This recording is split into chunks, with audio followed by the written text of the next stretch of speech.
సాధారణంగా పూజల్లో వాటి పరమార్థాన్ని అర్థం చేసుకొని ఆత్మార్పణ భావనతో వీటిని నిర్వహించటం వల్ల భగవంతుడు అత్యంత ప్రీతిని పొందుతాడు. గంట ఎందుకు కొడతారో పూజలో తెలుసుకుందామండి. దేవాలయాల్లో పూజ సమయంలో గంటలు వాయిస్తారు. దీనివల్ల రెండు విధాల ప్రయోజనం ఉంది. ఒకటి, బయట ప్రపంచంలో శబ్దాలు లోపలికి ప్రవేశించకుండా చేయడం. రెండవది, మనస్సును దేవుని మీదకి ఏకాగ్రత మళ్ళించడంలో తోడ్పడుతుంది. దీపాల హారతి. రెండవది దీపాల హారతి. దీపాన్ని వెలిగించి దేవుని విగ్రహం ముందు తిప్పడం. దీనిలోని అంతరార్థం ఏమిటంటే దైవాన్ని జ్యోతి స్వరూపంగా భావించటం. దైవమే కాంతి. ఆ సమయంలో భక్తుల భావన ఈ విధంగా ఉంటుంది: స్వామి, నీవే ఈ విశ్వంలో స్వయం ప్రభవమైన జ్యోతివి. సూర్యుడు, చంద్రుడు అన్నీ వీటిలోని తేజస్సు. కాంతివి నీవే. నీ దివ్య కాంతిచే మాలోని చీకటిని తొలగించు, మా బుద్ధిని ప్రభావితం చెయ్యి అనుకుంటాము. మూడవది ధూపం.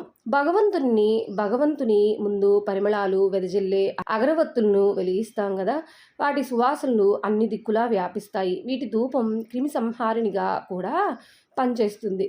భగవంతుడు సర్వవ్యాపి, విశ్వమంతా నిండి ఉన్నాడు అన్న భావన అందరిలో కలుగుతుంది. ఈ విషయం అక్కడ ఉన్న వారందరికీ మాటి మాటికి జ్ఞప్తి చేసినట్లవుతుంది.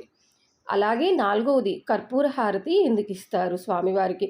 వ్యక్తిగతమైన అహంకారము కర్పూరం వలె కరిగిపోవాలని ఈ హారతిలోని అంతరార్థం. ఈ విధంగా జీవాత్మ పరమాత్మతో ఐక్యం కావాలని భక్తులు కోరుకుంటారు.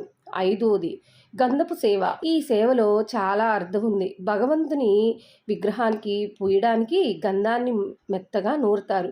అంత శ్రమకు లోనైనప్పటికీ గంధం ఓర్పుతో సహించి మంచి పరిమళాన్ని వెదజల్లి ఆహ్లాదం కలిగిస్తుంది. ఈ విధంగానే ఎన్ని కష్టాలకు లోనైనప్పటికీ భక్తుడు చలించక కష్టాలను చిరునవ్వుతో స్వీకరించాలి.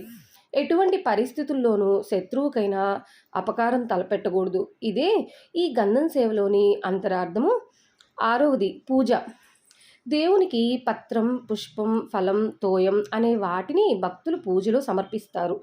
కానీ భగవంతునికి వీటితో ఏం పని లేదు. నిజానికి ఏ విధమైన వస్తువులు భక్తులు సమర్పించాలని భగవంతుడు ఎప్పుడూ కోరలేదు. కానీ ఆ అర్పణలో ఎంతో పరమార్థం ఉంది. ఏడవది, పత్రం.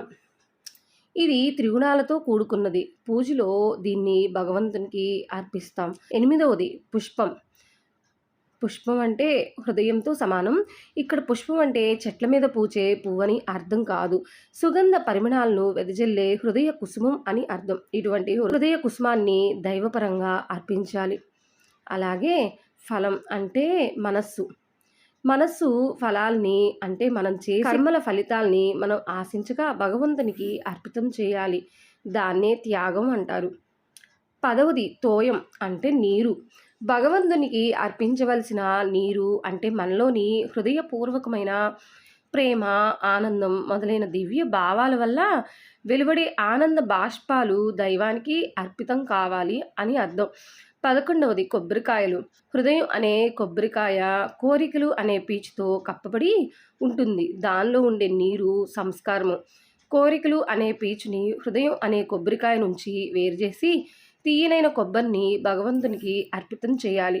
అదే నిజమైన నివేదన. లోపల సంస్కారము అనేవి ఉన్నంతకాలం హృదయం శరీరాన్ని కదలకుండా అంటిపెట్టుకొని ఉంటుంది. హృదయము అనే కొబ్బరికాయను పీచు అనే కోరిక వాసన వదలదు. మనం చేసే పనులను విత్తనాలతో పోలుస్తారు. మంచి విత్తనం వేస్తే మంచి మొక్క ఎట్లా మొలుస్తుందో మంచి పనులు చేస్తే మంచి ఫలితాలు కూడా అలానే లభిస్తాయి. అలాగే 12వది, నమస్కారము. చేతులు జోడించగానే 10 వేళ్ళు కలిసి ఉంటాయి. ఈ 10 వేళ్ళు 10 ఇంద్రియములకు గుర్తు. ఇందులో కర్మేంద్రియ, జ్ఞానేంద్రియములను హృదయంలోని పరమాత్మకు కైంకర్యం చేయుచున్నాను అని చేతులు జోడించటయే నమస్కారంలోని అంతరార్థము. 13వది, ప్రదక్షిణము. ముల్లోకాలన్నీ భగవంతుని స్వరూపములో నిండి ఉన్నాయి. ఆ భగవంతునికి సుగుణాకారమైన విగ్రహమునకు కానీ లింగమునకు కానీ ప్రదక్షిణ చేసినట్లయితే ముల్లోకములను చుట్టి సర్వదేవతలకు నమస్కారం చేసినంత ఫలితము ఉంటుంది. అందుకే ప్రదక్షిణ పూజాంగములలో ఒకటిగా చేర్చారు. వీడియో నచ్చినట్లయితే కనుక లైక్ చేయండి. అలాగే మన వీడియోని షేర్ చేయండి.